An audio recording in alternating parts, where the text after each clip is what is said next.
Welcome back, everybody, to episode 5 of your ultimate guide to buying an Airbnb in the Pinellas County in the Tampa Bay area. We are your hosts, Luis Bedoya with Charles Rutenberg Realty and Austin Schumann with Revolution Mortgage.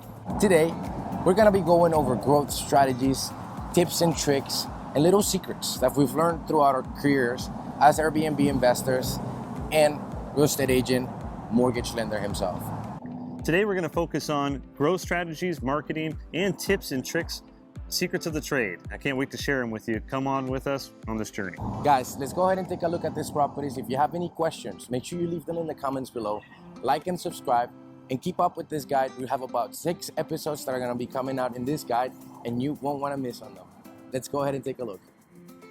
Welcome back, everybody. We are in the city of Pinellas Park. We're going to be talking a little bit about tips and tricks, secrets, stuff we've learned that can help us optimize our cash flow, our business, etc. In the meantime, we're going to be driving through the Pinellas Park area so you can get a view of what this neighborhood looks like. So why do we want to bring this community up to you guys in front of you? The reason why is because you can still find some properties that are going to be in the $350,000 range up to $500,000. With Pinellas Park, you're a little bit further from the beaches, but you do get, better pricing. And so there are good pockets of Pinellas Park, right? And there's some not so good pockets. So you have to keep that in mind when you're looking at good neighborhoods versus, bad neighborhoods and what the price point of homes are. So guys, tips. What tips do we got? All right. So one of the first ones that I always like to bring up is, obviously getting those credit card points in. Yeah. Now you have a brand new business. You have tons of expenses from furniture to, maintenance items. Yes. So anything that you can run in that Amex, anything that you can do to not just get your points back, but also reach limits on your accounts. When they say, okay, open a new account, spend $20,000 in the first 3 months, make so many thousand points. Yep. That's when you want to take that credit card, go ahead and buy some furniture. If you can arrange that to happen, that's also another good trick that we've been using. Well, free tip on that for anybody listening, that Chase Sapphire Rewards card, get that one as your first card. It usually comes with 60,000 points. And no, I'm not sponsored by Chase to tell you this, but get that one, guys. It usually comes with 60,000 points, between $3,000 and $5,000 in the first 3 months is what you have to spend. So obviously you're going to spend, 3 times that on just your furniture alone. But with expenses, the expenses are, 70% of what you got going on. And so if your house is grossing $100,000, you probably have $70,000 worth of expenses on there. You get 2, 3, 4 houses, you should never be paying for a vacation again. Running all of those expenses through that credit card, bonusing those points out. That's what we do when we travel. We upgrade constantly to Comfort Plus or First Class or, and plan our next trip because it's a lot less expensive when we're running on those cards at this point. So we just had a huge rain come in. It looked like it was covering the entire state of Florida. I know. And then just waters blew off in 15 minutes, so we're back in game. Yeah, that's Florida weather for you. This is downtown Safety Harbor. It's a historical downtown. Wow.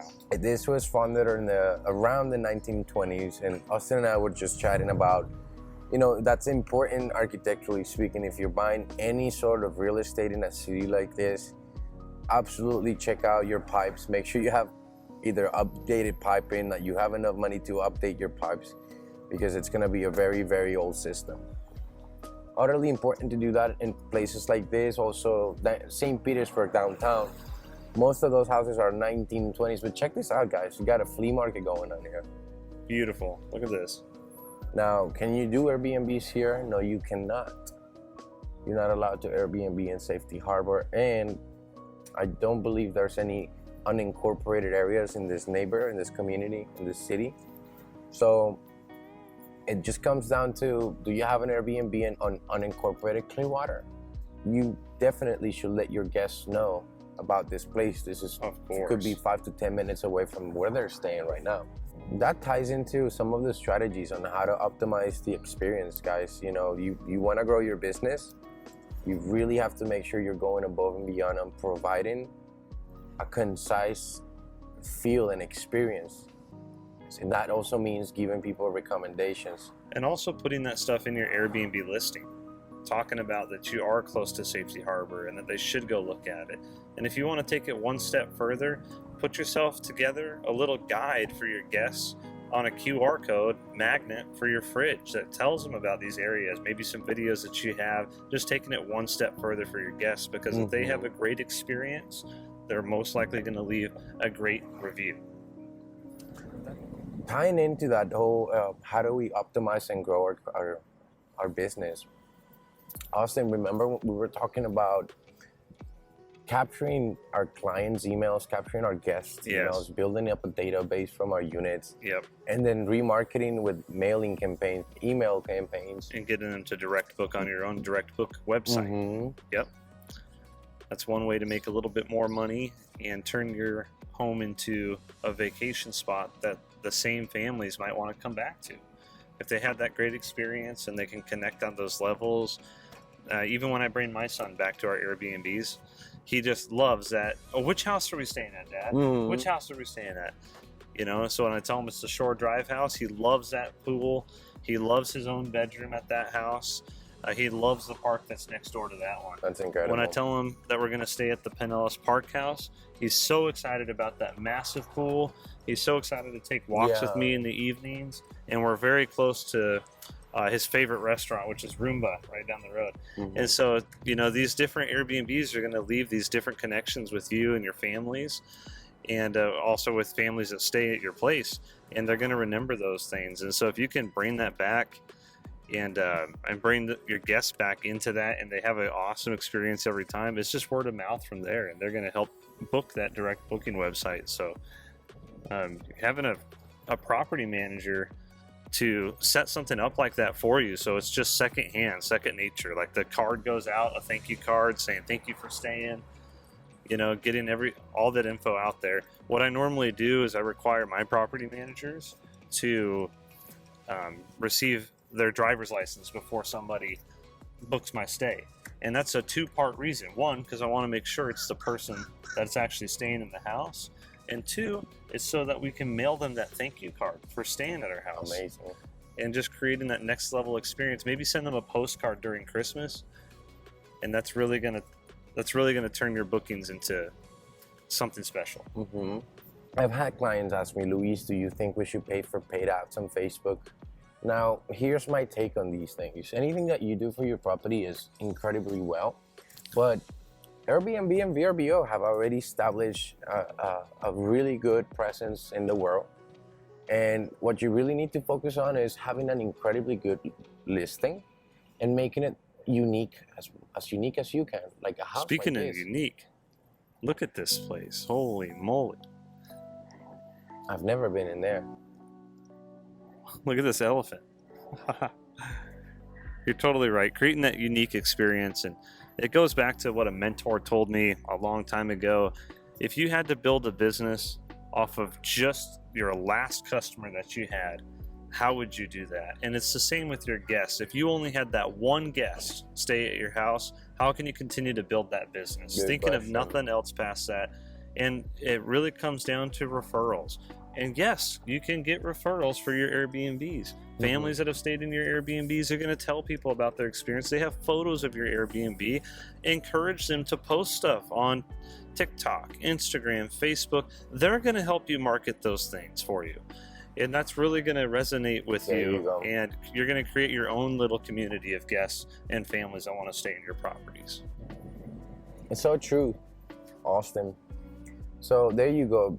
You want to grow your business and optimize your Airbnb potential? How about you start right inside your house, getting it cleaned up, getting it prepped up, getting those pictures nice, getting the outdoors furniture looking nice and clean, and prepare everything around it, and also the experience, everything that's around that listing. Now, do we have that at that point? If you want to go further and start investing your own money on promoting that listing, you can. But no, I mean, at the end of the day, get your 5 stars on every single reservation. Have an incredible amount of photos of your listing. Don't just have 14 photos of your property. Have 80 of them. take photos of your decoration items. Take photos of the textiles and the furniture. Show people the quality of what you're offering. Scaling those Airbnbs, just building more of a business, it really is going to depend on a few factors. One, the area that you want to invest in has to be on point with what you're trying to do. So, for instance, a lot of people get stuck with the backyard mentality, Luis. People that live, let's say in Ohio or Iowa or those places, they really want to own something that's closer to home, so they get stuck on that mentality that they have to be close to their Very Airbnbs. true. And I'm here to tell you guys, I live 2,700 miles away from my Airbnbs. And the reason why I invest in a market like this is for two things: appreciation, but most importantly, cash flow. And so you have to find that right market that meets those two pieces there first. Mm-hmm. After that, it's all coming down to locations that you want to invest in, or locations that people want to go to, and finding a fly-in market and a drivable market. If you can get those combinations put together, you're going to narrow it down to probably 50 good markets in the United States, maybe more. But it's going to narrow down. And I can tell you, this market here is perfect for that, because we're 20 to 30 minutes from an airport. We're 10 to 15 minutes from the beaches from our Airbnbs. We got 14.9 million people visiting Clearwater Beach every year. Yes. It's crazy. So you could own every home in Largo and put it on Airbnb, and you could still get bookings. I believe that. Now, I want to go back to something that you said earlier, Luis, about taking pictures of like the textiles and like showing people how proud you are of your Airbnb, and that resonates with the guests that stay there. Yeah. If you show how well you have it put together, how proud you are of it, and it's at the right price point, you're way less likely to have something get destroyed or people just not care. You hit a certain price point, or maybe stuff already looks used and abused and people just don't care. All right, we hope that you liked today's episode number 5. Today we talked about growth strategies, marketing, tips, tricks, and secrets of the trade with Airbnb. We hope you like this video. We hope you continue watching our guide, episode 6 with a recap. If you have questions, leave them in the comments below. Like and subscribe. Reach out to us. Our phone and contact information is going to be on the description below. We appreciate you watching, and see you on the next video.